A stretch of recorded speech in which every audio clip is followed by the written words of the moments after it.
Hello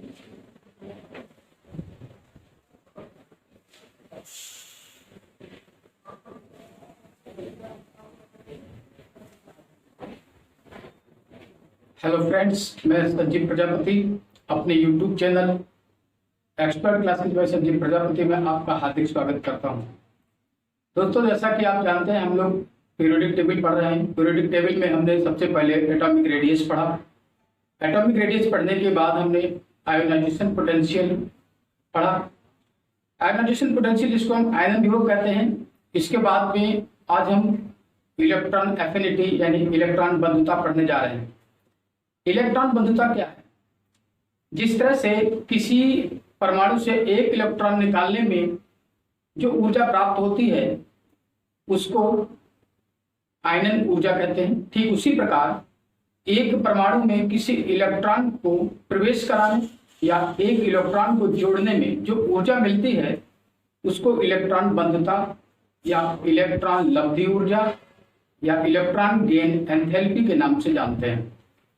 दोस्तों, उम्मीद है कि आपको हमारे ये वीडियो पसंद आ रहे होंगे। आज मैंने इलेक्ट्रॉन एफिनिटी के 25 क्वेश्चंस का संकलन किया है। ये 2500 क्वेश्चंस हैं जो प्रवक्ता के एग्जाम्स में पूछे गए हैं। उनमें से कुछ क्वेश्चंस हैं जो टीजीटी के एग्जाम्स में पूछे गए हैं, कुछ नीट और जेईई के एग्जाम्स में पूछे गए प्रश्न हैं। ये सभी प्रश्न बहुत ही इंपॉर्टेंट है। उम्मीद करता हूँ ये प्रश्न आप करेंगे। और हाँ, वीडियो को लाइक करें, चैनल को सब्सक्राइब करें और वीडियो कैसी लगी है कमेंट सेक्शन में जरूर बताया करें। ठीक है दोस्तों, तो ज्यादा समय ना लेते हुए हम सबसे पहले शुरू करते हैं इलेक्ट्रॉन बंधुता का पहला क्वेश्चन। ठीक है दोस्तों, आइए देखते हैं।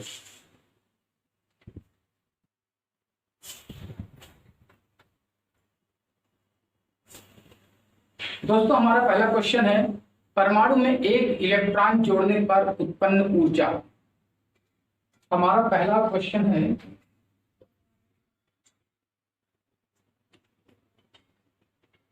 परमाणु में एक इलेक्ट्रॉन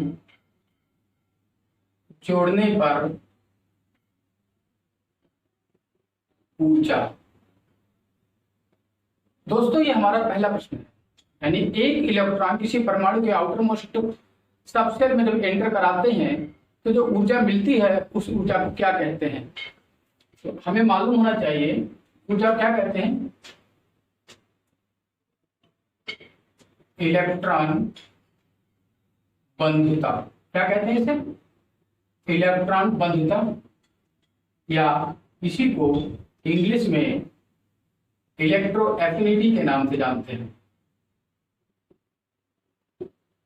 इलेक्ट्रॉन एफिनिटी के नाम से भी जानते हैं। ठीक है दोस्तों, इसके बाद चलते हैं दूसरे प्रश्न की ओर।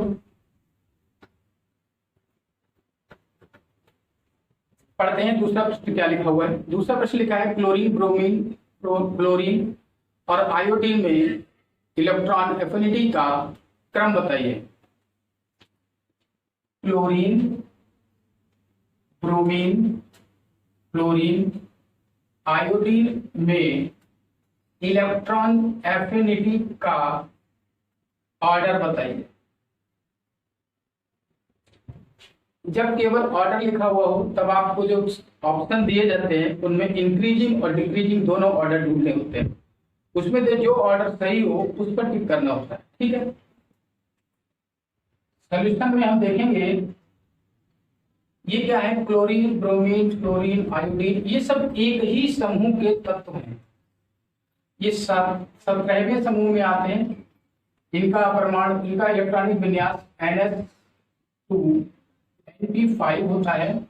ये सभी तत्व हैलोजन कहलाते हैं। क्या कहलाते हैं? हैलोजन तत्व कहलाते हैं। ठीक है, हैलोजन तत्व जो है इनका इस तरह से लिखा गया है। क्लोरीन, फिर इसके नीचे क्लोरीन, इसके नीचे ब्रोमीन और इसके नीचे आयोडीन लिखा है। दोस्तों, जैसा कि हम जानते हैं ऊपर से अप टू डाउन, नीचे की ओर आने पर इलेक्ट्रॉन एफिनिटी का मान घटता है। इलेक्ट्रॉन एफिनिटी का वैल्यू घटता है। यानी कि सबसे ज्यादा फ्लोरीन की, बचे हुए में फिर सबसे ज्यादा क्लोरीन की, इन दोनों में ब्रोमीन की ज्यादा है, आयोडीन की सबसे कम। बट यहाँ पर एक अपवाद देखने को मिलता है, वो ये कि तीसरे आवर्त के तत्वों की इलेक्ट्रॉन बंधुता दूसरे आवर्त के तत्वों से अधिक होती है। कहने का मतलब है इन दोनों में, क्लोरीन और फ्लोरीन, इन दोनों के केस में क्लोरीन की इलेक्ट्रॉन बंधुता जो है वो फ्लोरीन से ज्यादा होती है। ठीक है, और इसके बाद में ब्रोमीन और इसके बाद में आयोडीन। ये जो ऑर्डर हमें मिलता है क्लोरीन, फ्लोरीन, ब्रोमीन और आयोडीन का, ये हैलोजन एलिमेंट्स का डिक्रीजिंग ऑर्डर है। कौन सा ऑर्डर? डिक्रीजिंग ऑर्डर, यानी घटता हुआ क्रम। अगर यही इंक्रीजिंग ऑर्डर पूछा जाए तो इस तरह से हो जाएगा आई यानी और बी आर, फ्लोरीन और क्लोरीन। ठीक है डियर, इसमें से कोई भी एक ऑप्शन आपका हो सकता है, एग्जाम में मिल सकता है। ठीक है, ओके। अब हम चलते हैं तीसरे प्रश्न की ओर। हमारा तीसरा प्रश्न मैं पढ़ने जा रहा हूं, देखिए सुनिए। लिखा है ऑक्सीजन, फ्लोरीन, सल्फर और क्लोरीन में इलेक्ट्रॉन एफिनिटी का क्रम। ऑक्सीजन, फ्लोरीन और सल्फर और क्लोरीन में इलेक्ट्रॉन एफिनिटी का क्रम बताइए। ये हमारा प्रश्न है। हम जानते हैं ऑक्सीजन के बाद में हमें पढ़ने के लिए मिलता है फ्लोरीन, ऑक्सीजन के नीचे रहता है सल्फर और फ्लोरीन के नीचे रहता है क्लोरीन। ये दूसरे आवर्त के तत्व हैं, सेकेंड पीरियड के हैं। कौन से पीरियड के हैं? सेकेंड पीरियड के। ये कौन से? थर्ड पीरियड के हैं। ये है थर्ड पीरियड। थर्ड पीरियड वालों की जो इलेक्ट्रॉन एफिनिटी होती है वो फर्स्ट पीरियड वालों से, सेकेंड पीरियड वालों से अधिक होती है। ठीक है, तो इस तरह से हमने क्या देखा कि सबसे ज्यादा इलेक्ट्रॉन एफिनिटी क्लोरीन की, उससे कम क्लोरीन की, और फिर इस तरह आते हैं इन दोनों में किसकी? सल्फर की ज्यादा और सबसे कम ऑक्सीजन की इलेक्ट्रॉन एफिनिटी होगी। ठीक है ना, यही हमें क्रम पता करना था। ये कौन सा क्रम हो गया हमारा? ये क्रम हो गया डिक्रीजिंग ऑर्डर, यानी घटता हुआ क्रम। ठीक है दोस्तों, अब हम चलते हैं नेक्स्ट क्वेश्चन की ओर। क्वेश्चन नंबर हमारा होगा 4। कौन सा क्वेश्चन होगा? क्वेश्चन नंबर होगा 4। क्वेश्चन नंबर 4 देखिए, उत्कृष्ट गैसों की इलेक्ट्रॉन बंधुता कितनी होती है? कितना बढ़िया क्वेश्चन है, बहुत बार पूछा जाता है, कई तरीके से पूछा जाता है। उत्कृष्ट तत्वों की इलेक्ट्रॉन बंधुता है। उत्कृष्ट तत्वों की इलेक्ट्रॉन बंधुता कितनी है ये पूछा गया है। कभी कभी लिखा होता है 3.08 इलेक्ट्रॉन वोल्ट, 1.25 इलेक्ट्रॉन वोल्ट, कहीं लिखा होगा 0.20 इलेक्ट्रॉन वोल्ट, कहीं लिखा होगा 0.00 इलेक्ट्रॉन वोल्ट। अरे भाई, हम आपको एक बात बताने जा रहे थे, उत्कृष्ट गैसों का इलेक्ट्रॉनिक कॉन्फ़िगरेशन होता है NH2N NP6। इसकी आउटर मोस्ट सेल, सब सेल P है और सेल है ये N। ये क्या है? ये कंप्लीटली फुलफिल्ड है। कंप्लीट फील्ड यानी फुलफिल्ड है। जब ये फुलफिल्ड है तो इसमें इलेक्ट्रॉन क्यों आएगा?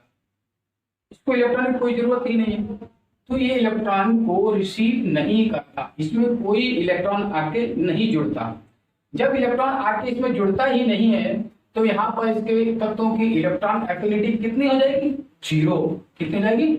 0 इलेक्ट्रॉन वोल्ट। ठीक है, उत्कृष्ट तत्वों की इलेक्ट्रॉन एफिनिटी जो है, इलेक्ट्रॉन बंधुता, इसको शून्य भी कहा जाता है। ठीक है, शून्य ही तो है ना, 0.00। ठीक है फ्रेंड्स, चलते हैं नेक्स्ट क्वेश्चन की ओर। अगला क्वेश्चन नंबर 5, क्लोरीन और फ्लोरीन में किसकी इलेक्ट्रॉन एफिनिटी अधिक है? लिखा है क्लोरीन और फ्लोरीन में मैक्स, यार हिंदी में अधिक इलेक्ट्रॉन एफिनिटी। देखो जैसा कि अभी मैंने आपको बताया कि क्लोरीन और फ्लोरीन, फ्लोरीन क्या है, दूसरे पीरियड का तत्व है और क्लोरीन तीसरे पीरियड का तत्व है। ऊपर से नीचे जाने पर इलेक्ट्रॉन एफिनिटी घटती है, पर क्या है कि दूसरे और तीसरे आवर्त में ये रिवर्स पाया जाता है। तो यहाँ पर क्या होगा, दूसरे तीसरे आवर्त में जब रिवर्स पाया जाएगा तो यहाँ पर क्या होगा, ऐसे हो जाता है। यानी क्लोरीन की इलेक्ट्रॉन एफिनिटी जो है फ्लोरीन से अधिक होती है। ठीक है, तो इन दोनों में किसकी इलेक्ट्रॉन एफिनिटी अधिक होगी, क्लोरीन की। किसकी होगी, क्लोरीन की। आई बात समझ में, कर लेंगे। ओके, चलिए नेक्स्ट क्वेश्चन की ओर। हमारा अगला प्रश्न, ऑक्सीजन और सल्फर में किसकी इलेक्ट्रॉन एफिनिटी कम है। ऑक्सीजन और सल्फर में कम इलेक्ट्रॉन एफिनिटी है। दोस्तों हमें मालूम है कि हमारा वीडियो आप सबको बहुत अच्छा लग रहा होगा, तो नीचे जाइए और उसको लाइक का बटन है उसको दबाइए।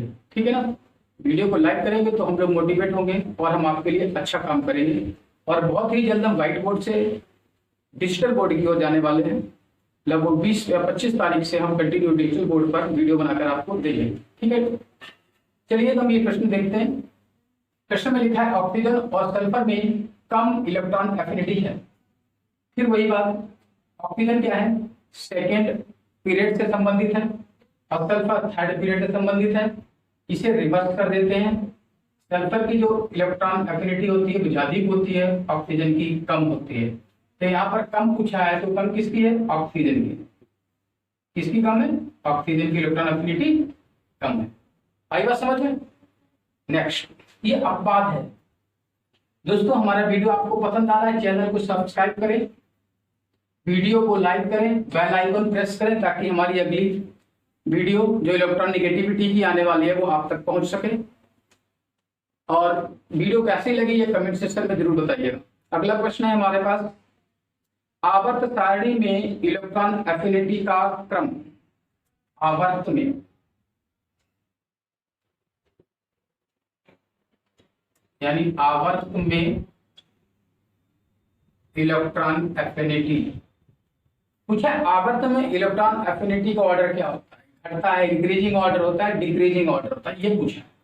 तो आवर्त में हम जानते हैं लेफ्ट टू राइट जब जाते हैं तो इलेक्ट्रॉन एफिनिटी जो है हमेशा बढ़ती है, हमेशा बढ़ती। क्षार धातुओं की इलेक्ट्रॉन एफिनिटी बहुत कम होती है और उसके बाद में अगर हम पहुंच जाएं हैलोजन की तरफ तो उनकी इलेक्ट्रॉन एफिनिटी अधिक होती है। ठीक है, इस तरह से हम क्या कहेंगे, आवर्त में electron affinity left to right जाने पर क्या होती है, बढ़ती है। क्या बढ़ती है। ठीक है दोस्तों, ये था हमारा क्वेश्चन नंबर 7 और क्वेश्चन नंबर 8 लिखेंगे, देखेंगे समूह में इलेक्ट्रॉन एफिनिटी का क्रम। समूह में इलेक्ट्रॉन एफिनिटी, अब हमसे पूछा गया समूह में। समूह को इंग्लिश में कहते हैं ग्रुप। ग्रुप मतलब up to down, up to down वाला, यानी ऊपर से नीचे की तरफ हम जब आते हैं तो हमारी इलेक्ट्रॉन एफिनिटी जो है हमेशा साइज बढ़ने के कारण घटती है। साइज इंक्रीज होगा, इलेक्ट्रॉन एफिनिटी घटेगी, यानी कि इलेक्ट्रॉन एफिनिटी घटती है। ठीक है डियर, चलते हैं अगले प्रश्न की ओर। अगला प्रश्न नंबर 9 हमारे पास है, देखते हैं क्या कहता है अगला प्रश्न। अगला हमारे पास प्रश्न संख्या 9 है, इसमें लिखा क्षार धातु की तुलना में हैलोजन की इलेक्ट्रॉन, क्षार धातु की तुलना में हैलोजन की इलेक्ट्रॉन एफिनिटी। प्रश्न लिखते हैं, क्षार धातु की तुलना में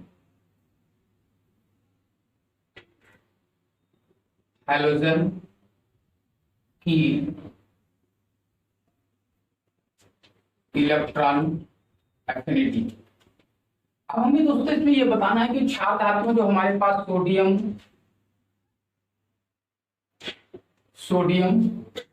पोटेशियम, और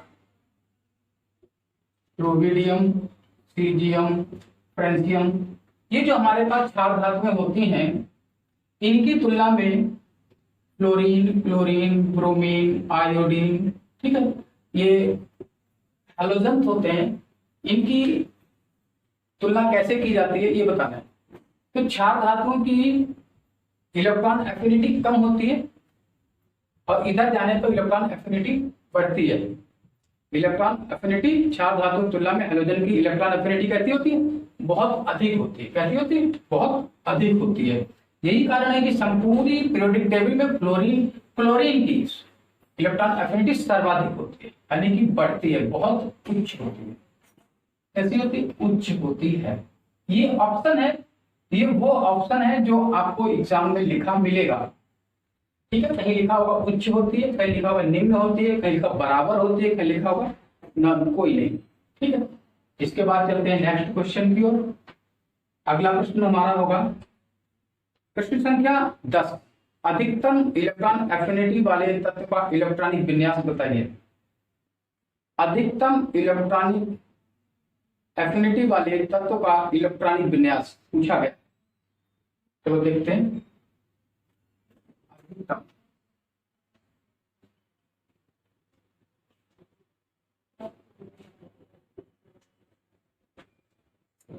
अधिकतम इलेक्ट्रॉनिक एफिनिटी वाले तत्व का इलेक्ट्रॉनिक विन्यास। हमें मालूम है कि पूरी पीरियोडिक टेबल में सबसे ज्यादा इलेक्ट्रॉन एफिनिटी जो है वो क्लोरीन की होती है, और क्लोरीन का परमाणु क्रमांक होता है 17। तो 17 का हम लोग इलेक्ट्रॉनिक कॉन्फ़िगरेशन लिख देते हैं, 1s2 2s2 2p6 कामा 3s2 कामा 3p6 2 4 6 10 2 12 और 5। तो ये इसका इलेक्ट्रॉनिक विन्यास इस तरह से भी लिखा हुआ मिल सकता है, ns2 np5, ठीक है दोस्तों। ये जो इलेक्ट्रॉनिक विन्यास है ये अधिकतम इलेक्ट्रॉन एफिनिटी वाले तत्व का इलेक्ट्रॉनिक विन्यास है, ठीक है दोस्तों। चलते हैं नेक्स्ट क्वेश्चन की तरफ।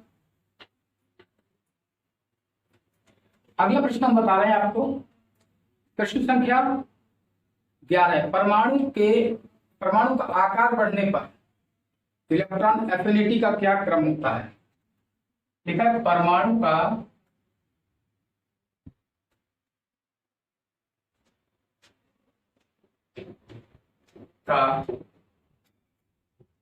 आकार बढ़ने पर इलेक्ट्रॉन एफिनिटी क्या होती है। जब परमाणु का आकार कब बढ़ता है? अप टू डाउन, नीचे जाने पर, और नीचे जाने पर इलेक्ट्रॉन एफिनिटी घटती है। क्या करेगी? इलेक्ट्रॉन एफिनिटी घटती है, यानी कि घटेगी, ठीक है दोस्तों। अप टू डाउन, नीचे की तरफ समूह में जब हम जाते हैं तो हमारी इलेक्ट्रॉन एफिनिटी घटती है और परमाणु का आकार बढ़ता है, ठीक है। चलते हैं नेक्स्ट क्वेश्चन। लिखा है नाभिकीय आवेश बढ़ने पर इलेक्ट्रॉन एफिनिटी। लिखा है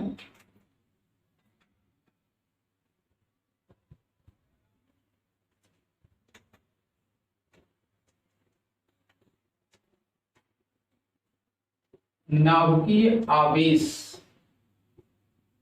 दोस्तों नाभिकीय आवेश बढ़ने पर इलेक्ट्रॉन एफिनिटी, नाभिकीय आवेश है न्यूक्लियर चार्ज। न्यूक्लियर चार्ज कहां कहां बढ़ता है? हमारे पास पीरियड में बढ़ता है, आवर्त में बढ़ता है, लेफ्ट टू राइट जाने पर। ये इंग्लिश में पीरियड कहते हैं, हिंदी में आवर्त कहते हैं, साइंस में, और बोलचाल की भाषा में अवधि भी बोलते हैं, ठीक है। एक अवधि में लेफ्ट टू राइट यानी बाएं से दाईं ओर जाने पर हमारी जो इलेक्ट्रॉन एफिनिटी है इसका मान कहता है बढ़ता है, यानी कि इलेक्ट्रॉन एफिनिटी बढ़ेगी, इलेक्ट्रॉन एफिनिटी बढ़ेगी। इसी के बाद हम लोग चलते हैं क्वेश्चन नंबर 13 की तरफ। बहुत छोटे छोटे इजी क्वेश्चंस आते हैं, बट अगर हमें नहीं मालूम होता है, उनका सही क्रम नहीं मालूम है, तो हमारे लिए प्रॉब्लम हो जाती है। इसीलिए हमको उनका रिवीजन करना बहुत जरूरी होता है। बार बार क्या होता है, कभी कभी बहुत सारे क्वेश्चन जो हमको अच्छे से आ रहे होते हैं एग्जाम में गलत हो जाते हैं। हमारी कोशिश रहनी चाहिए कि जो क्वेश्चन हमको आते हैं कम से कम वो क्वेश्चन गलत ना हो। ठीक है, क्वेश्चन नंबर 13 है, लिखा हुआ है बेरिलियम की इलेक्ट्रॉन एफिनिटी, बेरिलियम की इलेक्ट्रॉन एफिनिटी, चलो लिख लेते हैं पहले इसको। बेरिलियम की electron affinity, helium boron sodium lithium, helium boron sodium lithium में किसके समान है, किसके समान है। अब हमें बताना है कि बेरिलियम की इलेक्ट्रॉन एफिनिटी इन 4 एलिमेंट में किसके समान होगी। चलिए देखते हैं।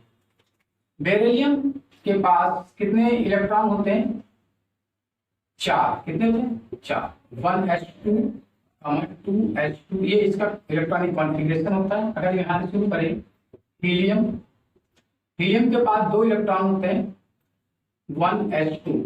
ठीक है, इसके बाद आते हैं सोडियम पे, सोडियम के पास 11 इलेक्ट्रॉन होते हैं 1s2 2s2 2p6 और 3s1। दोस्तों इसके बाद में हम लिखते हैं लिथियम का, लिथियम के पास 3 इलेक्ट्रॉन होते हैं 1s2 2s1।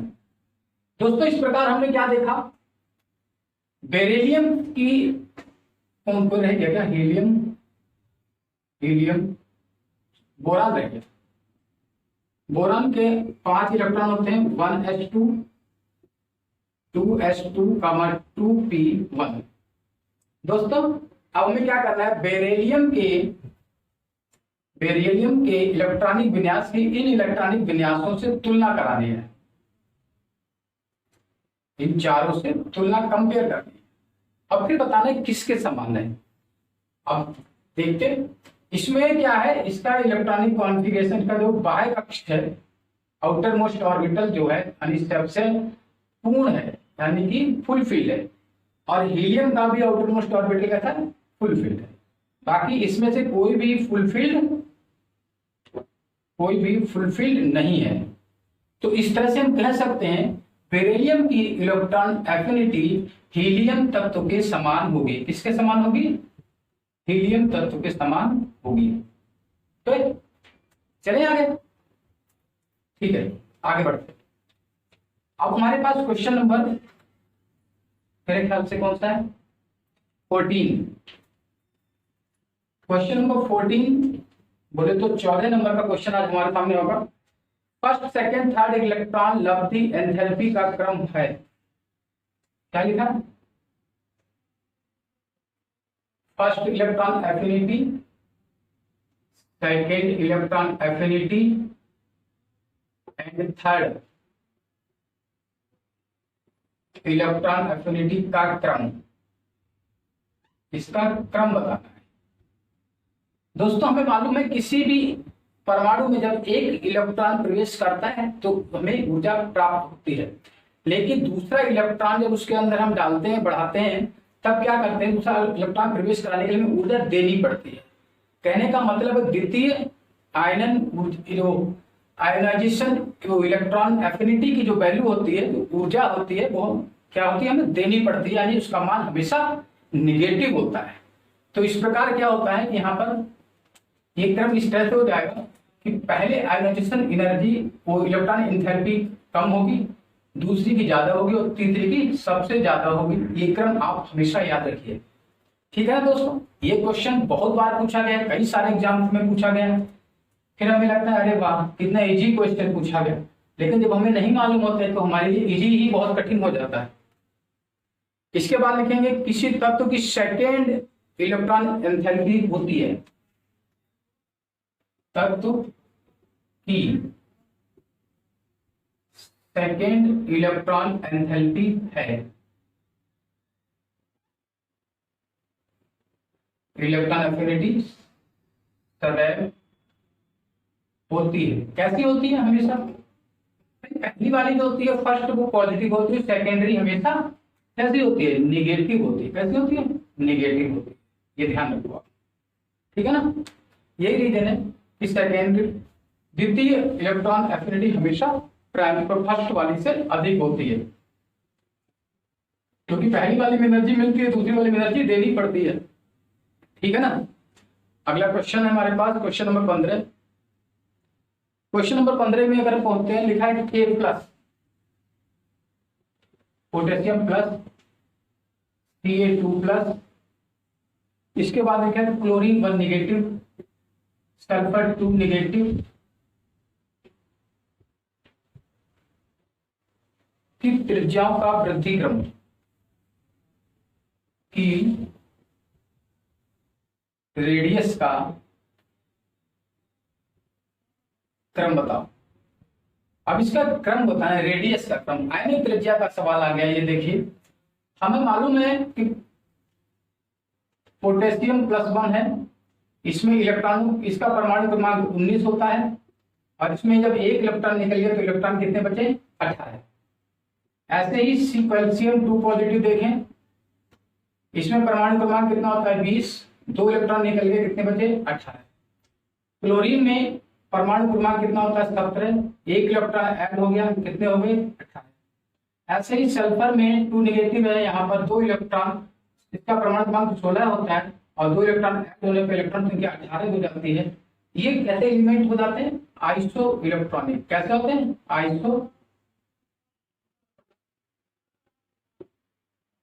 Iso electronic.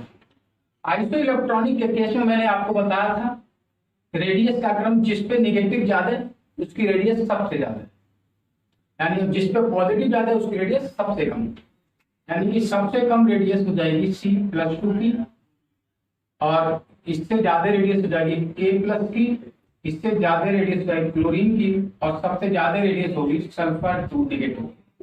ये इसका इंक्रीजिंग ऑर्डर हो गया। क्या हो गया? रेडियस का इंक्रीजिंग ऑर्डर हो गया।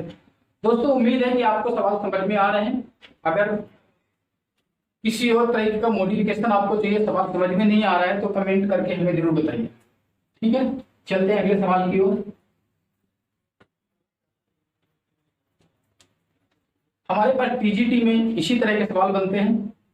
आप टीजीटी की कोई भी प्रैक्टिस बुक या कोई भी बुक उठाकर देखिएगा, उसमें इसी तरह के सवाल आपको मिलेंगे, घबराने की जरूरत नहीं है, वीडियो को देखते रहिएगा। क्वेश्चन नंबर होगा हमारे पास, बेरिलियम और एल्यूमिनियम विकर्ण समानता क्यों दर्शाते हैं? अगला प्रश्न है, बेरिलियम और एल्यूमिनियम विकर्ण समानता यानी विकर्ण संबंध क्यों दर्शाते हैं?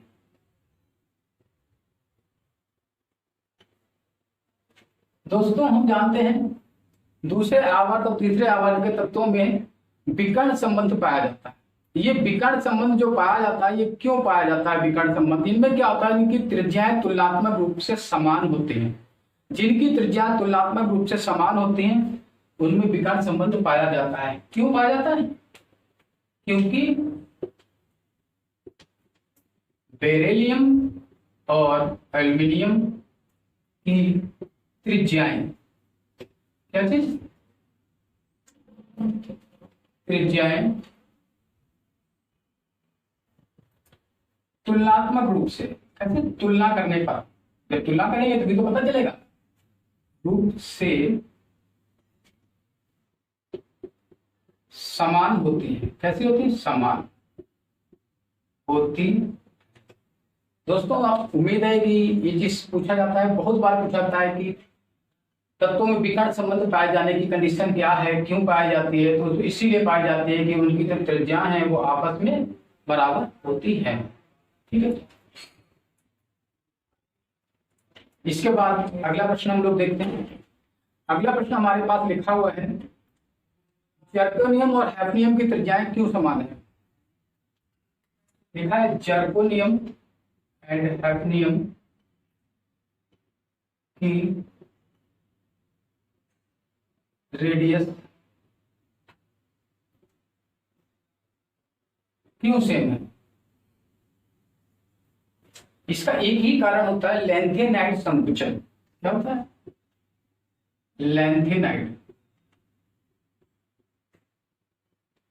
लैंथेनाइड संकुचन। दोस्तों ये प्रश्न में केवल एक ही ऑप्शन है, इसी तरह से ये पूछा जाता है, 50 बार क्वेश्चन पूछा गया है, हर साल एग्जाम में कहीं ना कहीं जरूर पूछ लिया जाता है कि जर्कोनियम हैफनियम की रेडियस आपस में क्यों बराबर होती है? क्योंकि उनमें लैंथेनाइड संकुचन पाया जाता है। ठीक है ना? चलिए अगले प्रश्न पर। ठीक है, देखते हैं अगला प्रश्न। अगला प्रश्न लिखा है कि सोडियम, क्लोरीन, ऑक्सीजन, एल्युमिनियम में मैक्सिमम रेडियस किसकी है?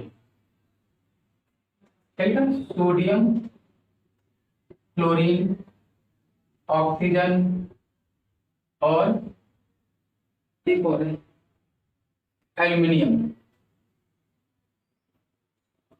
में अधिकतम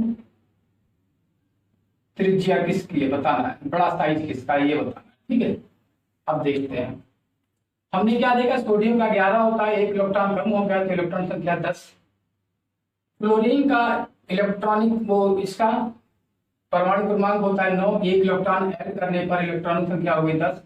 ऑक्सीजन में इस तरह से 10 और एल्युमिनियम में भी 10। ये सब क्या होगा? Iso electronic. कैसे होगा? Iso electronic. आइसो इलेक्ट्रॉनिक में सबसे अधिक त्रिज्या उसकी होती है जो ऋण चिन्ह सर्वाधिक हो।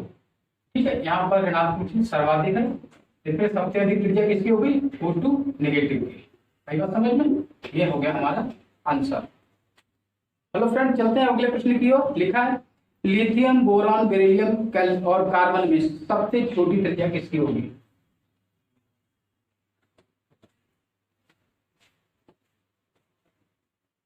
लिथियम, बोरॉन, बेरिलियम, कार्बन में सबसे छोटा आकार किसका है बताइए। अब इसमें हम देखते हैं कि सबसे छोटा आकार किसका है। अब इसमें देख के बताना पड़ेगा क्या है। लिथियम हुआ, बेरिलियम होगा, बोरॉन होगा, कार्बन होगा, ये एक ही आवर्त के तत्व हैं। आवर्त में लेफ्ट टू राइट जाने पर न्यूक्लियर चार्ज बढ़ने के कारण त्रिज्याएं छोटी होती चली जाती हैं। यानी कि इधर जाएंगे तो क्या होगा, इनका जो रेडियस है वो क्या होगा? घटेगा। कैसा होगा? घटता है। जब रेडियस घटता है तो लिथियम बढ़ते बड़ा होगा, फिर बेरिलियम बड़ा होगा, फिर उसके बाद बोरॉन बड़ा होगा, सबसे छोटा कौन सा होगा? कार्बन। कार्बन की त्रिज्या कैसी होगी? सबसे छोटी होती है। ठीक है फ्रेंड, चलते हैं आगे। चलिए आगे चलते हैं। नेक्स्ट प्रश्न हमारे सामने अभी है। नेक्स्ट प्रश्न, आवर्त सारणी में कितनी उपधातुएं हैं? बहुत बढ़िया प्रश्न। उपधातु की संख्या पूछी गई है हमसे। हमसे पूछा गया आवर्त सारणी में कितनी उपधातुएं हैं। दोस्तों हम आपको बताएं, आवर्त सारणी कुछ इसी तरह से बनती है। इस तरह से आवर्त सारणी बनाने के बाद में जब हम लोग आगे जाते हैं तो ये दोनों एस ब्लॉक होते हैं। ये एस ब्लॉक हो जाता है, ये बी ब्लॉक हो जाता है, ये पी ब्लॉक हो जाता है। साइड में दो नीचे आवर्त होते हैं, ये एफ ब्लॉक हो जाता है। उपधातु कहाँ पाई जाती है हम आपको बताएं। बोरान में पाई जाती हैं, फिर ये दो पाई जाती हैं, फिर ये दो पाई जाती हैं, फिर ये दो पाई। पी ब्लॉक में कुछ आड़े तिरछे 7 धातुएं पाई जाती हैं। ये सातों उपधातु कहलाती हैं। ये सातों उपधातु कौन कौन सी हैं आप बता दो। बोरान, सिलिकॉन, जर्मेनियम, आर्सेनिक,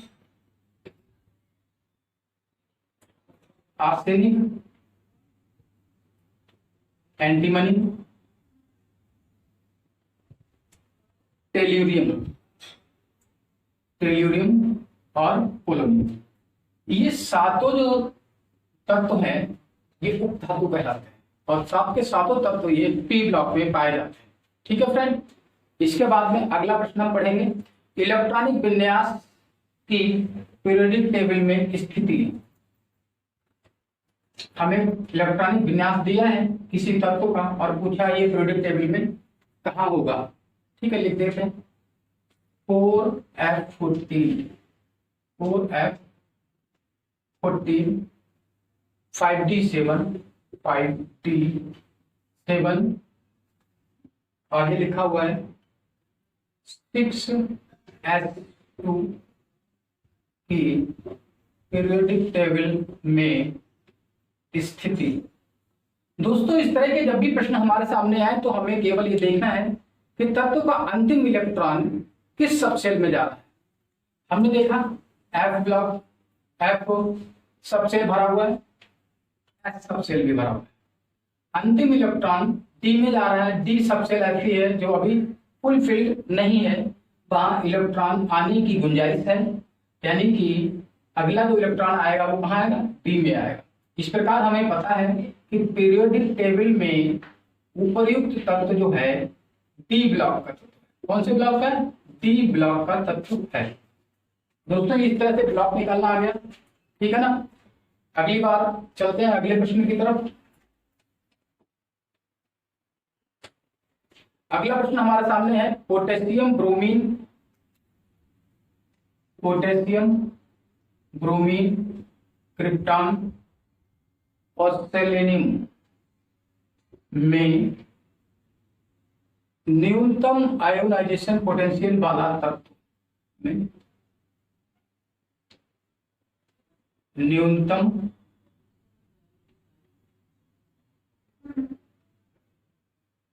आयनन विभव। दोस्तों हमें बताना है इसमें न्यूनतम आयनन विभव किसका होगा। मैं आपको बता रहा हूं इसमें न्यूनतम आयनन विभव निकालना क्या मतलब होता है। आयनन विभव का मतलब होता है तत्व के बाहर उसका जो आउटर मोस्ट ऑर्बिटल होता है, बाह्य कक्षक से यानी आउटर मोस्ट सबसेल यानी उपकोष से एक इलेक्ट्रॉन बाहर निकालना आयोनाइजेशन एनर्जी या आयोनाइजेशन पोटेंशियल कहलाता है। इसमें क्या होता है कि इसका इलेक्ट्रॉनिक कॉन्फ़िगरेशन करोगे तो क्या आएगा NS1, ठीक है ना।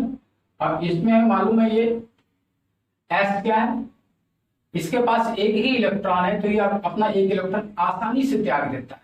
क्या करेगा, आसानी से एक इलेक्ट्रॉन त्याग देता है। इस प्रकार इसमें न्यूनतम आयनन विभव किसका हो जाता है, पोटेशियम का हो जाता है। किसका होगा, पोटेशियम का हो जाएगा, ठीक है डियर। चले, क्योंकि ये क्षार धातु है, क्षार धातुओं का आयनाइजेशन पोटेंशियल कैसा होता है, मिनिमम होता है, ठीक है। ONCB में अधिकतम IP, ONCB में अधिकतम IP आयोनाइजेशन पोटेंशियल सर्वाधिक किसका होता है। कितना अच्छा क्वेश्चन है। हमें बताना है ONCB में अधिकतम किसका होगा। ऑक्सीजन का मैंने बताया था आपका ONCB का कर लो 1s2 2s2, इसमें 5 होता है ना, और इसका 6 होता है, इसका 7 होता है, इसका 8 होता है। इसका करोगे 1s2 2s2 2p1, या इसका 2p1 होगा, इसका 2p2 होगा, इसका 2p3 होगा और इसका 2p4 होगा। दोस्तों हमें बाहर सबसे आउटर मोस्ट सबसेल के हमने इसके इलेक्ट्रॉनिक कॉन्फ़िगरेशन लिख लिए। इलेक्ट्रॉनिक कॉन्फ़िगरेशन में देखा हमें P1 P2 P4 से हमें इलेक्ट्रॉन निकालना आसान है, बट P3 से हम इलेक्ट्रॉन नहीं निकाल सकते। क्यों? क्योंकि वो हाफ फील्ड है। कैसी है, हाफ फील्ड। तो हाफ फील्ड किसका, नाइट्रोजन है, यानी नाइट्रोजन की जो IP है, ये जो IP आयोनाइजेशन पोटेंशियल का आयनन विभव कैसा होगा, मैक्सिमम होगा। कैसा होगा, मैक्सिमम होगा, ठीक है डियर। अगला प्रश्न देखें। अगला प्रश्न लिखा है, बहुत अच्छा प्रश्न है।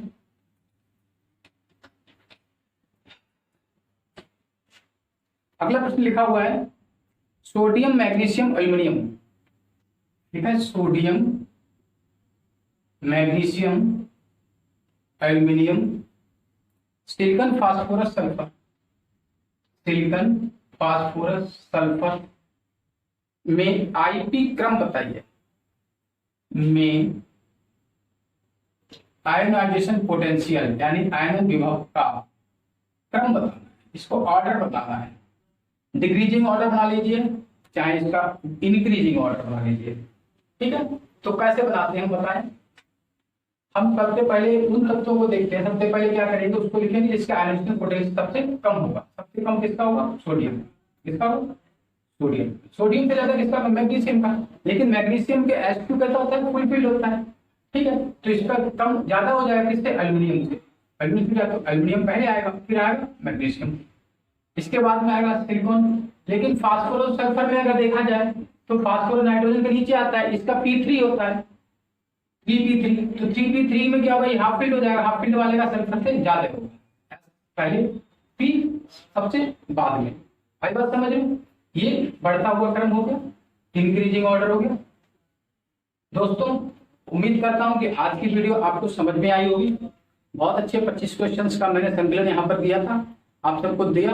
आपने हमारा वीडियो देखा, इसके लिए धन्यवाद। आप हमारे YouTube channel expert classes bye Sanjeev Prajapati को अभी जाकर के सब्सक्राइब कर लें और बेल आइकन प्रेस कर दें, ताकि आने वाली अगली वीडियो इलेक्ट्रॉन नेगेटिविटी की आपको सही समय पे मिल सके। ठीक है ना, धन्यवाद, थैंक यू सो मच।